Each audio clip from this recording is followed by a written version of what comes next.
নমস্কার, আমি রজত সুব্র মুখোটি। এই মুহূর্তে আমি দাঁড়িয়ে আছি বাংলার ফুটবলের অন্যতম মন্দির সম ইস্টবেঙ্গল মাঠে। ইস্টবেঙ্গল মাঠে এটা দক্ষিণ দিকের বারপোস্ট। আর এখন আমি যার সঙ্গে কথা বলবো তিনি এবং ইস্টবেঙ্গল ক্লাব অলমোস্ট সিনোনিমাস, ভাস্কর গাঙ্গুলি আর সাব্বির আলী। ভাস্কর দা, গোল পোস্টের নিচে, ইস্টবেঙ্গল ক্লাবের গোল পোস্টের নিচে নতুন মাঠ দাঁড়িয়ে আছো, কি কি স্মৃতি মনে আসছে এই মুহূর্তে দাঁড়িয়ে? আমাদের যখন খেলতাম মাঠটা ছিল ভগবান মন্দির। সে মন্দির আজকে দেখে খুব ভালো লাগছে এই কারণে, আমাদের সময় আগেকার দিন তুলনা করে লাভ নেই, কারণ মাঠটা হচ্ছে একদম বিউটিফুল গ্রাউন্ড, ভাবা যায়। মন্দিরটা সুন্দর করে করা হয়েছে, দেখে খুব ভালো লাগবে। এখানে এই মাঠে ভালো ফুটবল না খেলাটাই অপরাধ। আর যেই পোস্টের নিচে আমি দাঁড়িয়ে আছি, এই পোস্টে আমি দীর্ঘ 14 বছর এই পোস্টের নিচে খেলেছি আর কি। সুতরাং এটা আলাদা অনুভূতি, নিজেকে খুব ভালো লাগছে এবং নিজে খুব ভাগ্যবান বলে মনে হচ্ছে। কি ফিলিংস এই 14, মানে আমি দেখতে পাচ্ছি তোমার চোখ রীতিমতো স্মৃতিতে রীতিমতো ভরে উঠেছে। এই মাঠে তুমি 1976 সাল থেকে টানা, কি কি এই মাঠের মেজর স্মৃতি কি এই গোল পোস্টের নিচে দাঁড়িয়ে? আমাদের সময় এগুলো একটু আমাদের এখনকার আলোচনা করতে চাই না।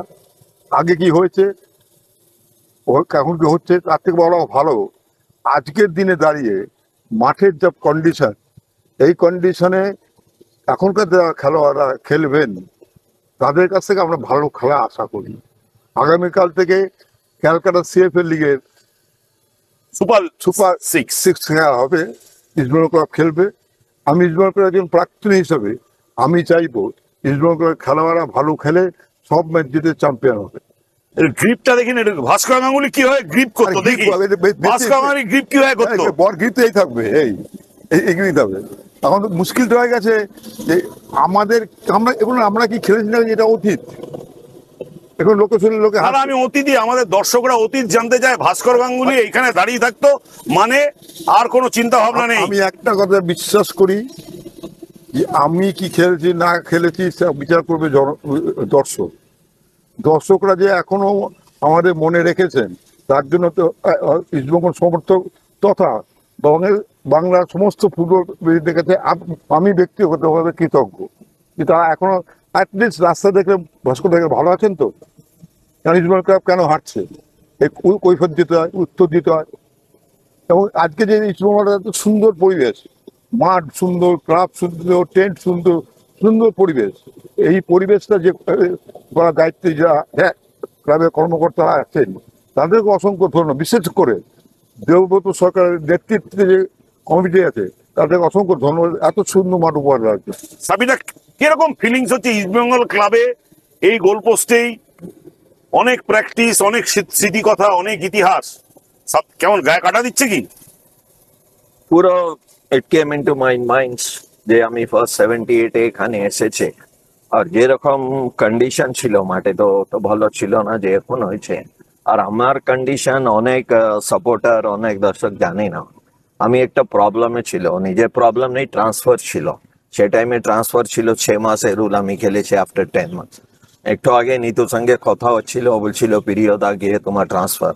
বললাম হ্যাঁ, আমি এখন আমার পাশ কাটিং আছে, পিরিয়দা ছবি আছে যে আমার ট্রান্সফার নিয়ে এসেছে। ও আগে আমি সবাই জায়গায় রিকোয়েস্ট করেছে, আপিল করেছে, কিন্তু ট্রান্সফার হয়নি। আর যে মাঠে পুরো মেমোরি চলে এসেছে, ভাস্কর এখন আগে বলেছে মাঠ ইজ এভরিথিং। আর কলকাতা যেরকম আছে কোনো স্টেটে কম্পেয়ার করা যাবে। ইস্টবেঙ্গল ক্লাবের মাঠ, ইস্টবেঙ্গল ক্লাব তোমার অ্যাসোসিয়েশন, আমার নো ডাউট 1-2 বছরই ছিল, কিন্তু স্টার্ট এখান থেকে হচ্ছে কলকাতা। আর যে এখন কন্ডিশন আছে, আশা করছি প্লেয়াররা আর ভালো খেলবে।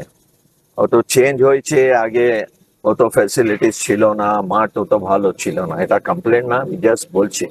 কিন্তু নাও এভরিথিং ইজ দেয়ার, এখন তো সবাইকে ভালো খেলে। এই মাঠে হেডে গোল আছে, এই একটু আগেই বলছিল, প্র্যাকটিসে भी আছে, ইভেন ম্যাচে भी, লিগে भी। অতটা লাফাতেন কিভাবে সাবিরদা? মেবি সবাইকে আমি বলি বাই মিস্টেক, জানি না। আর স্পেশাল কোনো প্র্যাকটিস করিনি, কিছু নেচার বলো। আর অনেকজন বলে স্ট্রাইকার হেডার, একটু আগে এই আবার বলছে নিতু বলেছে, কিন্তু ও ছাড়া আমি অপরচুনিস্ট ছিল কারেক্ট জায়গাতে। আর I use to take risk নিতাম আমি, তো ওই জন্য আমি তো গোল করেছে। কিন্তু অল ওভার ইন্ডিয়া আমাকে সবাই বলে হেডমাস্টার, হেড ভালো করে। আর একটা এখানে অ্যাড করতে চাই, ইস্ট বেঙ্গল নেই, ইন্ডিয়া টিম আছে, ভাস্কর ভি ছিল 79-এ বাহরিনে। আমরা 3 গোলে হেরে গেছি আজকে, কালকে রেস্ট, পরশু ম্যাচ ছিল। তারপরে খেলা হয়েছে, 2টো গোল করেছি আমি করেছি। ও মানায় কেন রেখেছে, সে টাইমে আমার বাংলা অত ভালো ছিল না। সুরজিৎ বলছিল আরে কিতনা জাম্প কিয়া, মালুম নেই ভাই कैसा জাম্প हो गया। ভাস্কর দা গোলে থাকলে কতটা কনফিডেন্স থাকতো? ডেরিং ছিল, extraordinary goalkeeper, one of the best. খুব কনফিডেন্স থাকতো। পেছনে ডিফেন্স, স্পেশালি গোলকিপার যদি ভালো থাকে, নিশ্চয়ই ফরওয়ার্ড বলো অন্য প্লেয়ার বলো ভালো খেলে। ভাস্কর দা একটু তোমার কাছে একটু যাই, যে এই যে ইস্টবেঙ্গল মাঠ, এই ইস্টবেঙ্গল মাঠের তো তোমার অসংখ্য স্মৃতি। প্র্যাকটিস কখন কখন করতে দেওয়া? প্র্যাকটিসে কোনো সময় থাকে না। আমাদের সময় যে প্রশিক্ষক ছিলেন, উনি প্র্যাকটিস করার পর চলে যেতেন। ওনার অফিস ছিল প্রদীপদার। তারপরে আমরা ব্যক্তিগত প্রচেষ্টায় প্র্যাকটিস করতাম। সেটা 1 ঘন্টা হতে পারে, 2 ঘন্টা হতে পারে, হয়তো 9:30 প্র্যাকটিস শেষ হলো, কয়েকজন থাকতো 11:30 পর্যন্ত প্র্যাকটিস করতে। প্র্যাকটিসের কোনো বিকল্প নেই। ছোটবেলায় একটা কথা আমাদের যারা শিক্ষক ছিলেন তারা বলতেন যে প্র্যাকটিসের কোনো বিকল্প হয় না। Practice practice practice practice makes a man perfect. এখন শুনি অনেক রকম কথা যে এইটুকু প্র্যাকটিস করতে, ওইটুকু, কিন্তু আমাদের একটু মনে হতো না। হয়তো সময়ের সঙ্গে অনেক কিছু পাল্টে যায়, পাল্টে গেছে। এবং আগে যেমন 2 জন চেঞ্জ ছিল, এখন 5 জন চেঞ্জ। এখন আবার বলেছে গোল করে এই পেনাল্টি সেভ করলে সে মারা যাবে না, এ নিয়েও আসছে। তো অনেক কিছু পরিবর্তন হলো, কিন্তু একটা পরিবর্তন হয়নি, ফুটবলে গোল করতে হবে আর গোল বাঁচাতে হবে, এর কোনো পরিবর্তন নেই। তো গোল বাঁচানোতে তুমি পারদর্শী। এই বলটা পারদর্শী কিনা আমি জানি না। আরে তুমি কি, আমরা জানি তো। আমি একটু আগে বললাম যে আমি কি খেলেছি বা না খেলেছি সেটা জনগণ যে এখনো মনে রেখেছে, সমর্থকদের অসংখ্য ধন্যবাদ। এখনো রাস্তায় দেখলে বলে ভাস্কর দা ভালো আছেন তো। অনেক অনেক ঘটনা যেগুলো না বলাই ভালো। এই যে বক্সটা, এই বক্সটা কিন্তু গোলকিপারের, বিশেষ করে 6 ইয়ার বক্স। এই যে এখান থেকে এতটা, এই 6 ইয়ার বক্স, এটা গোলকিপার এরিয়া। তো ভাস্কর গাঙ্গুলির গোলকিপারের সব থেকে, ভাস্কর গাঙ্গুলির কোনটা মেন পাওয়ার ছিল, মেন শক্তি কি? অ্যান্টিসিপেশন, কারেজ নাকি? একটু আগে বললাম সাহস না থাকলে গোলকিপিং করা যাবে না, আর লিডারশিপ চাই।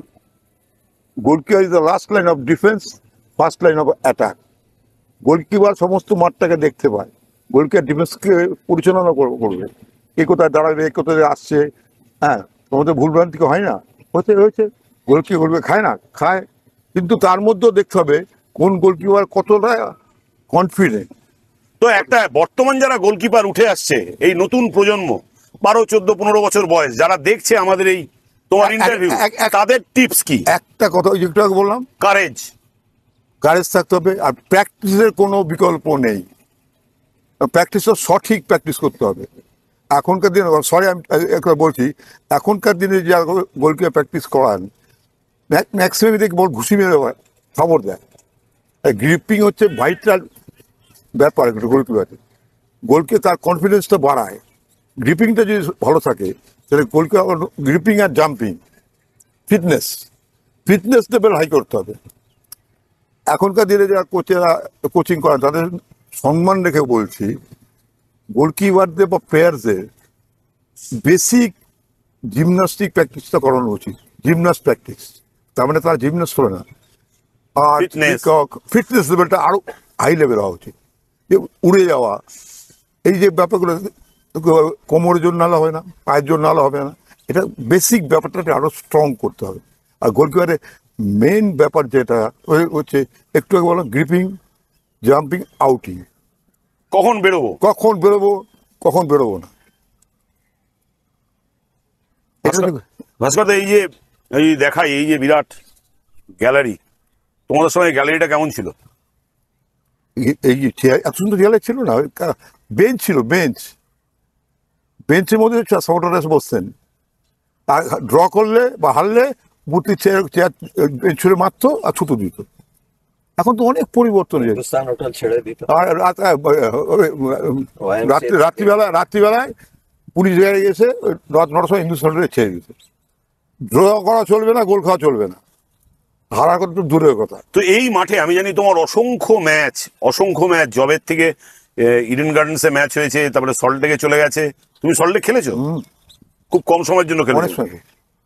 তো তোমার এই মাঠের, আর এই মাঠ তো আমার কাছে মন্দির। এবার এই মাঠ থেকে বড় হয়েছে। এবার এই যে ইন্টারভিউ দিচ্ছি আমি, তার যোগ্যতা অর্জন করেছে এই মাঠ থেকে। আসলে এই মাঠের তোমার সেরা স্মৃতি কি? 3-4টে আমি জানি, অসংখ্য। দেখো, সেরা স্মৃতি এক সেইভাবে বলা যাবে না। আমার তো স্মৃতি মনে থাকে না। এইটুকু মনে আছে, এই মাঠে প্র্যাকটিস করতাম, এই মাঠ থেকে বড় হয়েছি। স্মৃতি অত মনে থাকে না আমার। এই খেলেছি, ওই খেলেছি বলি, আমার মনে থাকে না। তো এইটাকে বলি এই মাঠ থেকে বড় হয়েছে। আর এই মাঠে আসলে কার কথা মনে পড়ে, কাদের কথা মনে পড়ে? আমার সঙ্গীতের যারা খেলেছে, বিভিন্ন প্লেয়ার আছে, নাম বলে শেষ হবে না। তোমার নাম বলতে বলতে হ্যাপি হোক। তার মধ্যে কয়েকজন প্রয়াত হয়েছেন, যার বিশেষ করে আমি বিশেষভাবে উপকৃত হয়েছি তাদের কাছে। আমার দুঃসময়ের দিনে 76-এ যে সমস্ত সিনিয়র খেলোয়াড়রা ছিলেন, সুধীর কর্মকার, সুনীল সেনগুপ্ত, শ্যামল ঘোষ, সমরেশ চৌধুরী, বিশেষ করে তরুণদা, দ্য গ্রেট তরুণ বোস, এদের অবদান আমি কোনোদিনও ভুলব না। আমার বন্ধু চিন্ময় চ্যাটার্জি, রঞ্জিত মুখার্জি, যারা সাপোর্ট করে, সাথ দিয়েছেন, উদ্বুদ্ধ করেছেন, মনে সাহস জোগাড় করেছে, তাদের কথা কেউ ভুলি কী করে। আর তারপর সর্বোপরি, যা কথা না বললে নয়, 76 সালে ইস্টবেঙ্গল ক্লাবে পল্টুদা, জীবনদা, ওই সময় যদি আমাকে আশ্রয় না দিত ইস্টবেঙ্গল ক্লাবে, এই নিতুর হাত ধরে আমার মাঠে ইস্টবেঙ্গল ক্লাবে ঢোকা, পল্টুদার নির্দেশ মতো নিতু আমাকে নিয়ে এসেছিল। আমি ঘাবড়ে গেছিলাম, হয়তো আমার ফুটবল কেরিয়ার শেষ হয়ে যেত। আমি তাদের কথা যদি স্মরণ না রাখি, তারা বেইমানি করবো। আমি শুধু একটা জিনিস জানতে চাই, যে যখন এই মাঠে ঢুকেছিলে 1976, হ্যাঁ, আজ থেকে ঠিক 50 বছর আগে, হ্যাঁ, প্রায় 50 বছর আগে, তখন ভাস্কর গাঙ্গুলি 50 বছর আগে, একদম 50 বছর আগে। ইন্টারেস্টিং যে ভাস্কর গাঙ্গুলির ইস্টবেঙ্গল ক্লাবের এই মাঠের সঙ্গে অ্যাসোসিয়েশন 50 বছর। এই 50 বছরে সেই ভাস্কর গাঙ্গুলি আজকে the great Bhaskar Ganguly, old Bhaskar Ganguly, old Bhaskar Ganguly.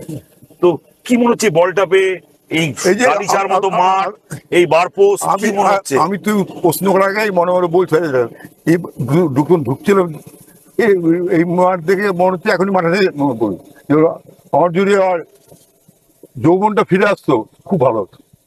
দেখতাম ফুটবলটা কি, কার কত দম দেখতাম।